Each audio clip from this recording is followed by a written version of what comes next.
Nessa aula, eu vou falar sobre descrição de conjuntos.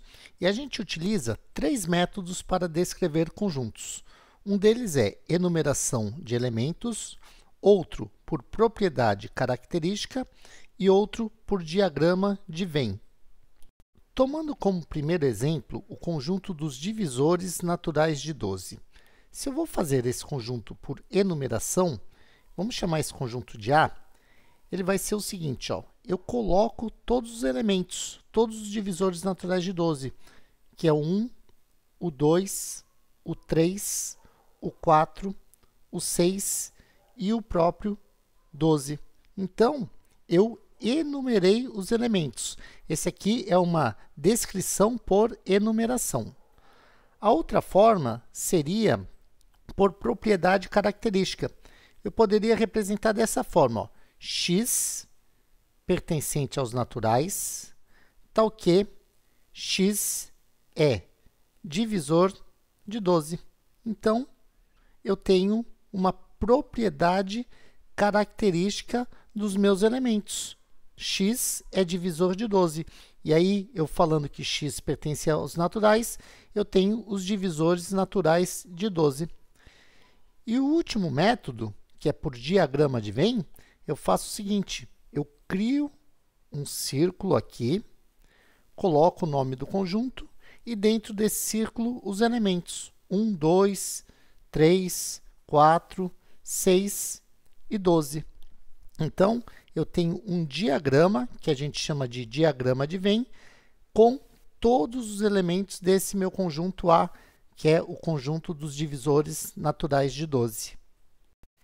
Eu quero representar agora três conjuntos, múltiplos inteiros de 3, múltiplos inteiros de 3 não negativos e múltiplos inteiros de 3 positivos. Vamos chamar esse conjunto, múltiplos inteiros de 3, de A, o múltiplos inteiros de 3 não negativos vou chamar de B, e os múltiplos inteiros de 3 positivos eu vou chamar de C. Começando pelos múltiplos inteiros de 3, que é o meu conjunto A. Por propriedade característica, eu vou fazer x pertencente aos inteiros, tal que x é múltiplo de 3. Então, eu tenho múltiplo de 3. Essa aqui é a descrição por propriedade característica. Agora, por enumeração dos elementos, o que vai ocorrer? Esse é um conjunto infinito. Eu vou escrever 3 pontinhos, depois eu posso começar aqui, menos 9, menos 6, menos 3, porque já dá para identificar um padrão, 0, 3, 6, 9 e 3 pontinhos. Ou seja, eu tenho que esse conjunto vem desde lá do menos infinito e aqui ele continua seguindo para o mais infinito. É uma representação por enumeração dos elementos, mas as minhas reticências indicam que ele continua aqui para a direita e continua aqui para a esquerda, né? Continua aqui diminuindo e continua aqui aumentando. Agora, e o conjunto B? Múltiplos inteiros de 3 não negativos. Para representar múltiplos inteiros de 3 não negativos, eu vou fazer B igual a x pertencente a z, e para indicar que eles são não negativos, eu coloco um maisinho aqui embaixo do z, ó, z mais. Tal que, aí eu posso colocar, ó, x é múltiplo de 3. Como que vai ser por enumeração dos elementos? Eu vou ter o seguinte, ó, 0, 3, 6, 9, 12 e por aí vai. Então, eu comecei aqui do 0 e fui colocando 3, 6, 9, 12 e aqui esses 3 pontinhos, porque ele segue para o mais infinito. Só que antes do 0 não tem ninguém. Então, por isso eu comecei aqui do 0. O outro aqui eu comecei com 3 pontinhos, porque eu sei que tem elementos aqui para trás, né, que estão indo para o menos infinito, e aqui não. O meu primeiro múltiplo inteiro de 3 não negativo é o 0. Agora, O que seriam múltiplos inteiros de 3 positivos? Né? Esse conjunto que eu vou trabalhar agora.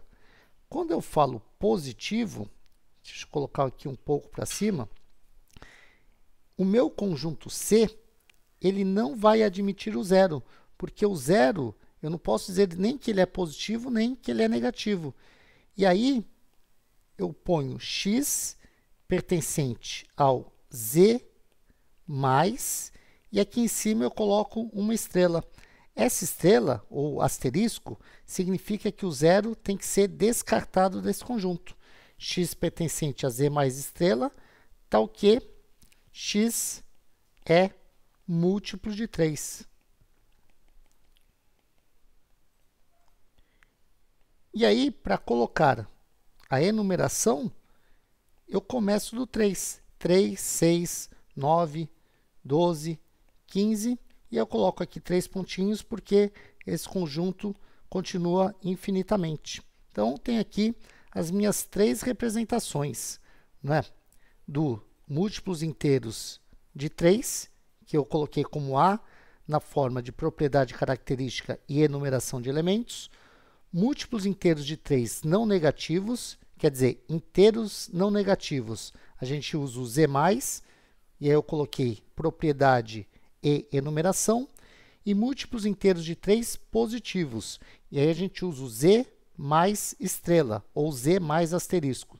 E a propriedade e enumeração dos elementos. Vamos explorar mais um pouco o uso de reticências quando a gente trabalha com conjuntos. Se eu tenho um conjunto infinito e eu quero enumerar os seus elementos, por exemplo, ó, 0, 1, 2, 3, 4, 5, eu posso colocar reticências porque eu já identifiquei um padrão, né? Eu estou colocando todos os números naturais. E aí eu sei que ele vai continuar infinitamente. Então, aí eu posso fechar as minhas chaves. Mas será que eu uso reticências apenas para conjuntos infinitos? Eu posso usar reticências para conjuntos finitos? Na verdade, eu posso. Olha só. Vou criar aqui um conjunto B e vou fazer o seguinte, ó. 0, 2, 4, 6, já tem um padrão.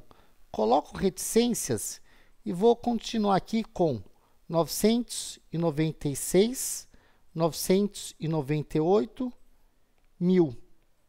O que está ocorrendo? Eu estou pegando os números que são múltiplos de 2, não negativos, e eu paro aqui no 6, por quê? Porque teriam muitos números para eu colocar aqui. Porque, olha só, eu estou chegando até o 1000. Eu vou ter uma quantidade tão grande aqui que não vale a pena ficar enumerando.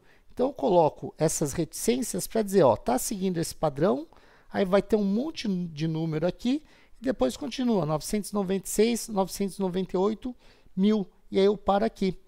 Então, conforme a gente pode perceber, nós podemos usar reticências tanto para conjuntos que são infinitos, quer dizer, tem infinitos elementos, quanto para conjuntos finitos que têm uma quantidade limitada de elementos.